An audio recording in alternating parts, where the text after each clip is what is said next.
Welcome to Drive Your Own Adventure with Benjamin Starr.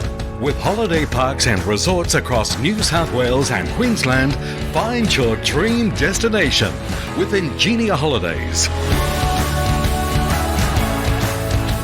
We're driving our own adventure. We're in far North Queensland, and we are lucky enough to have Wendy Morris joining us, who is the Chair and Appointed Director of Tourism Tropical North Queensland. What a cool gig that is. What is that all about?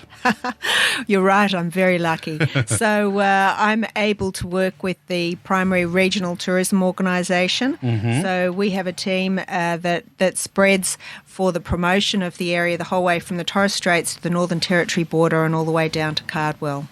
The hardest part of your job, I think, would be trying to satisfy everyone's needs. Well, in fact, it's pretty easy because, in fact, we have got so many different things. We have something for every visitor who comes up here. So, Obviously, we're the great gateway to the Great Barrier Reef. We have the world's oldest rainforest. We have extraordinary outback. And you can do all of those things 100 different ways. For most of the locals, if you ask them, a lot of them will say, certainly I would answer, that in fact that what's called the wet season is my favourite time of the year. And why is that? And the reason is it's when the place really becomes alive. So our rainforest is at its best. We have a lot of migratory birds coming. There's nothing like being in this wonderful warm, wet rain in the rivers and just exploring the whole region. So it's an exciting time. One of the perceptions that we have when we live in cities is that governments decide on how things will be. State governments run everything. From what I've learned up here and my interviews that I've done, it's the complete opposite. These guys are ahead of government. I think you're right there. We are a pioneering spirit. Yeah. We are entrepreneurial. We have been through very tough times from back in the late 1880s when we had the first settlers here. Obviously, it's been tough for Indigenous cultures up here in pretty tough country for forever. Yes. But our early pioneers were exactly that. And I think we don't ask others to do it for us. We get out there and do it for ourselves. You're world leaders in caring for your surroundings. I mean, everybody that we've spoken to, everybody has a moral obligation as part of their business to protect the nature, to protect the ocean. Here we've got these very special places that we are not only passionate about, but we're looking after almost with an institutional ecosystem. So we have our marine park managers, Wet Tropics Management Authority. We have the researchers through our universities, the Australian Institute of Marine Science.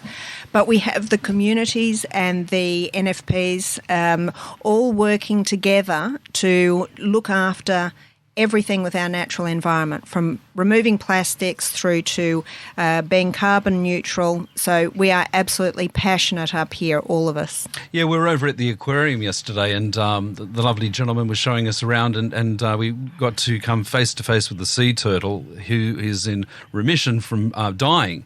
And this poor thing, 35 years old, she'd swallowed a few plastic bags, couldn't get down enough in the water. She had barnacles all over her and she was on one road.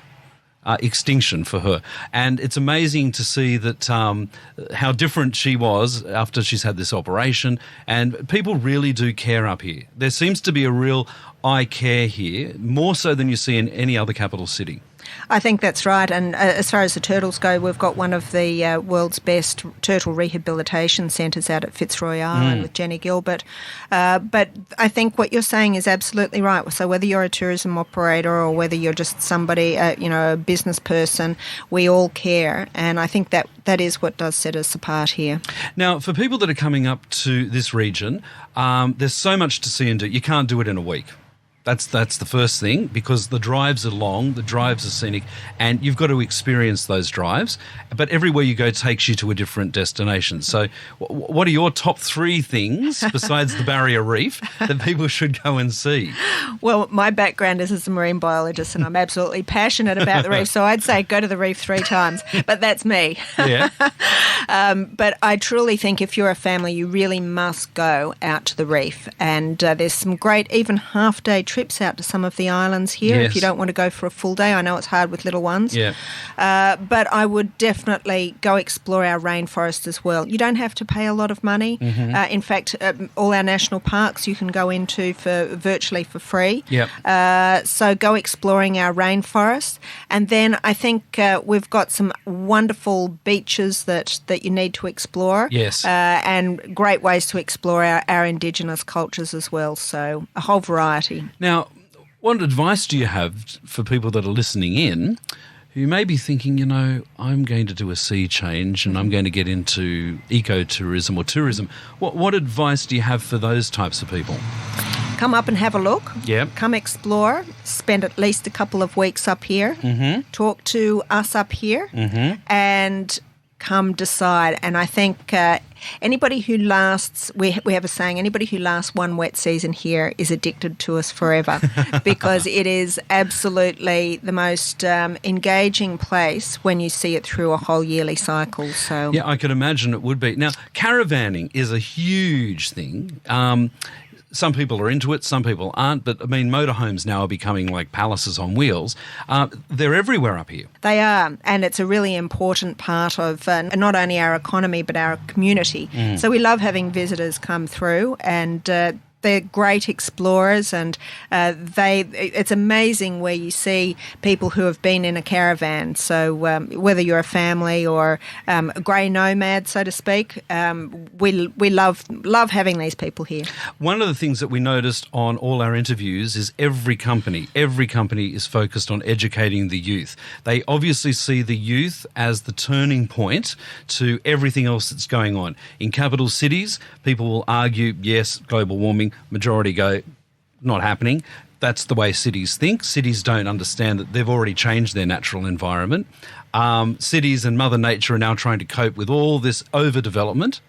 But the environment and global warming seems to be the catchphrase that they're all going for with the youth.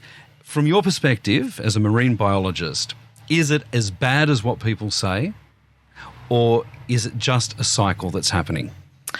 I think climate change is something that no matter what is happening, how much is anthropogenic, we don't know. But I truly believe that no matter what, we should be treading lightly on the earth.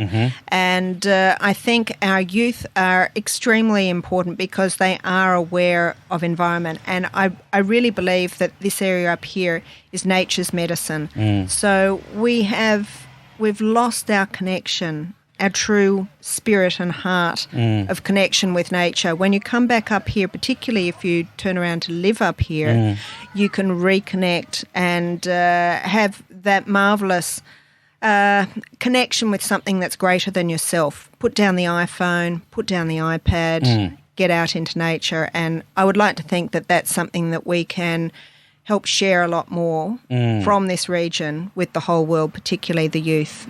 You hop on Skyrail, you go across the tops of trees, you see a different perspective. You hop on the railway line and you come back down and you also see a different perspective. I was sad to hear at the aquarium of so many species of things that are becoming non-existent.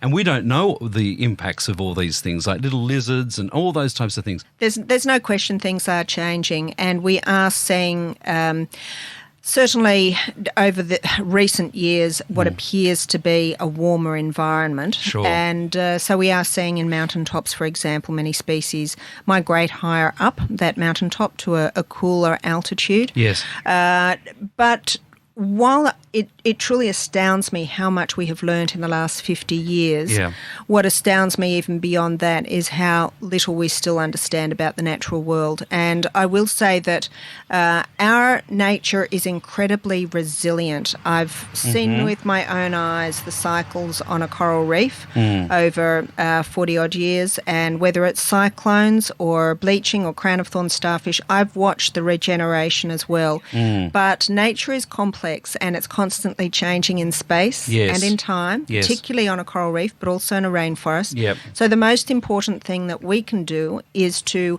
locally create resilience through ensuring that there are no pests, that are untoward, such as crown Sure. of thorn starfish Yep. or pigs in a rainforest, and also to ensure that our water, our air is as clean as possible. So it's a little bit like a sick patient. Yes. You want to give them the best food, the best care, the best nurturing to ensure that they can recover on their own as quickly and as fully as possible. And this region here, when you go right up to the top of the mountains, you see it's very, very flat. But it could also run the risk of overdevelopment, and that would have a major impact, wouldn't it, on all these beautiful mangrove swamps and everything else that would. I mean, that's a filtration system on itself. Well, certainly the mangroves are a filtration system, but the controls, the environmental controls in Australia are absolutely extraordinary. Really? Absolutely. Wow. So our tourism industry, for example, we have the safest and most regulated tourism industry in the world, but the same with our development controls. So, while we hear a lot in the media around overdevelopment, and certainly there are places that are living in through older policy cycles. Sure. There are incredible environmental controls now through state and federal government that prevent most of the serious opportunities for bad development to occur. Sure. Well, I love the fact. So people can come up, they can join your association, and that opens them up to a whole network of other people that they can connect with within the tourism industry. And what advice do you think you could give to people that may be listening in, to kids that are thinking about, you know what, coming to the end of my HSC, I want to do something with my life. There seems to be definitely a growth industry here for kids that really want to get involved in helping the environment. There seems to be so many different organisations out there that are now focusing on this. Everyone's seeking money, of course, but they're all focusing on it. I think that's exactly right, that we have so many opportunities here for young people to participate in the hospitality industry, but in other industries as well, and to be part of the environment. There's a whole range of volunteer groups that you can get involved with, but there are also citizen science projects as well that are very much part of the whole scene. So lots of opportunities, and we generally are short of staff in hospitality industry up here. Right. So there absolutely are opportunities to come up here, and you might, who knows, you might want to work on one of the boats and be out at the reef every day. Well, look, we were in Port Douglas last night and it was booming. Beautiful restaurants. Food was amazing. The ambience was amazing. It was just like being in like a fairy world. But I'm absolutely blown away by the passion and the dedication from people up here. I think what you're doing is a great job, and I think, to be honest, all of you should be very proud of this, because, I mean, you're doing it really without a lot of government handouts. It's not like they come up here and throw millions. No, that's exactly right. So we would like a little bit more of a hand, but at the same time, we're used to working to whatever we have, and we work together. That's part of the fun of it, and we're very proud of what we have in our environment here, and also in the marvellous tourism industry. What's the website, Wendy, people can go to, your association? It's Tourism Tropical North Queensland, or Explore Tropical North Queensland. Fantastic. Chatting to Wendy Morris today. Fantastic interview. Thank you very, very much for your time. That's great. Thanks so much, Ben. Thanks for listening to Try Your Own Adventure with Ingenia Holidays. With holiday parks and resorts across New South Wales and Queensland, Ingenia Holidays offers the ideal place for an extended break, weekend getaway or short stopover. Find your dream destination with Ingenia Holidays at www.ingeniaholidays.com.au.